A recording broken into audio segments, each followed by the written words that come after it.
జరిగింది ఏమిటి అని అంటే, ఇంతకుముందు మన ప్రభుత్వంలో ఉన్న పథకాలన్నీ కూడా రద్దయిపోయిన పరిస్థితి ఈరోజు కనిపిస్తూ ఉంది. ఇంతకుముందు ఒక మాట అంటే ఒక మాట మీద నిలబడే నాయకత్వం ఉండేది.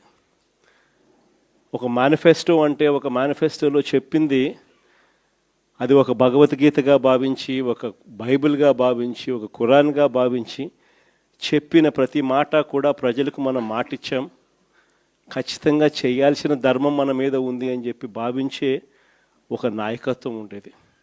ఒక మాట, ఒక పాలకుడు నోట్లో నుంచి ఒక మాట వస్తే ఆ మాట ఖచ్చితంగా నిలబెట్టుకోవాలని తపన, తాపత్రయం పాలనలో కనిపించేది.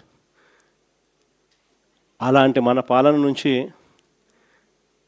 క్రమం తప్పకుండా ప్రతి నెల కోవిడ్ లాంటి సమస్యలు ఎన్ని ఎదురైనా కూడా